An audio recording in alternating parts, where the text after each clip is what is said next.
We shout it out, we're alive, 'cause you're alive. And what a love we found. Death can't hold us down.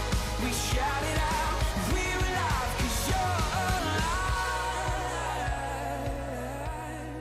alive. Okay, section 4, Youth Pastor 201. Now, this is the section about how to take your youth pastor involvement to the next level. What we talked about in the last section was all the things like the basic commitment of a youth pastor. We leverage programs to initiate relationships, we have a follow-up plan, we connect outside, and we partner with parents.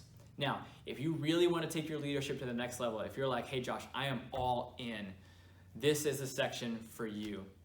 What I want to warn you about is that the next section is going to stretch and challenge you, and none of what's going to be covered is going to be easy, but over time, this is what separates the great leaders from the rest of the pack. And so I want to encourage you to consider how your faith, your leadership, and your life might grow if you were to apply these following principles, not only in your time in student ministry, but to your life as well.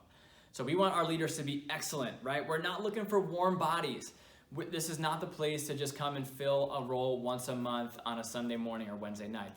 We want leaders to be all in. We want them to be excellent. And so we want you to be the kind of leader on page 27 that you would want to follow. Be the kind of leader that you would want to follow. And we've identified 6 keys that we think may help you take your leadership to the next level. I'll just briefly explain them. You can read them all for yourself. Number 1, Jesus first, of course, right? Seek the kingdom of God first, and all these things will be added unto you. Seek out Jesus first and foremost. If he is not the center of your leadership, then your leadership will suffer. Number 2, make it better. No matter what you are in charge of as a leader, there's always room for improvement. So if you are in charge of the snack team, there's ways to make the snack bar better. You probably know those things. If you are in charge of social media, there's ways to make that better. If you're in charge of first impressions, there's ways to have a better first impression. If you're in charge of games, there's ways to do better games.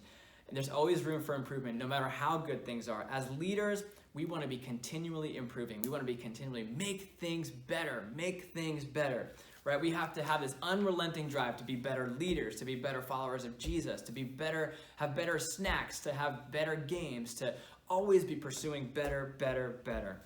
How do we improve the culture of our group? We never take things as they are because we know they can always be more connected, more committed, and more all in, right? So we want to be better all the time. The next thing, be a thermostat. Thermometers simply read the temperature of the room and reflect what's going on. Thermostats see the temperature of the room and then set the temperature of the room to what they want it to be, which means as you're leading your group, don't just be the thermometer that just can read the temperature of the room, the culture of the room, the culture of the group, and just kind of be part of it. But set the culture that you want to see. Be the thermostat. Get out there. Understand the vision. Be an example of all in. Set the tone. Be what you want it to be. And so be the thermostat. Next thing, go the extra mile, right? You all know what a blessing it is when you have someone in your life that goes the extra mile for you. I have someone in my life who goes the extra mile for me, and what a blessing they are to me. It's not just the person who does the bare minimum. It's the person who goes above and beyond. They show up with a glad and grateful heart. They show up early to set up and they stay late to clean up, right? Doing the bare minimum is not something that we all want to be known for. We want to be known for going the extra mile. And if you want to take your leadership to the next level, go the extra mile. Next, be consistent. If you volunteered for this position, first of all, of course, thank you so much. You didn't have to say yes to being a youth ministry volunteer. And so we take that very seriously. But once you said yes to being a volunteer, now we count on you. Now we depend on you. You are one of the cogs that make this ministry work, right? Volunteers are needed. And so now that you said yes, we depend on you to show up and to be consistent. Whatever you committed to, we need you to show up to. Obviously, life happens. Sometimes things happen that prevent you from fulfilling that commitment, and that's okay. But that should be the exception, not the norm. So, and as leaders, we got to be consistent.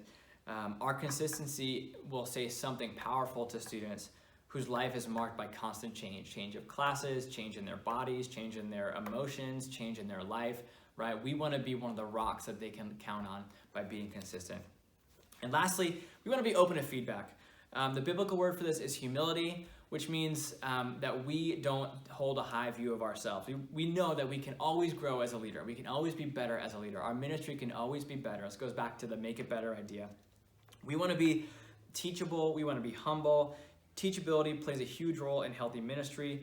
We want to be fiercely committed to feedback and being feedback friendly. So if some other leader has a constructive criticism of you, listen to it. That's such wisdom for them to be able to call something out in you. Man, what a gift it is. Man, a harsh word from a friend is better than many kisses from an enemy. So let's be open to feedback. Let's be teachable. And just so you know, I am open to feedback and all things all the time. If you have a hard word for me, I value that. I want to hear it. The worst thing you could do is to hold back a hard word from me, because I want to hear everything that you're thinking, everything that you think could be better, how I could be a better leader, how our ministry could serve you better, could serve students better, could serve parents better. I am open to feedback, and just so you know, I'm inviting that. I'm inviting good feedback, I'm inviting constructive criticism, I'm inviting all kinds of feedback. I want to know what you think, even if it's hard. And so let's check out the questions below, and then we'll move on to the next section.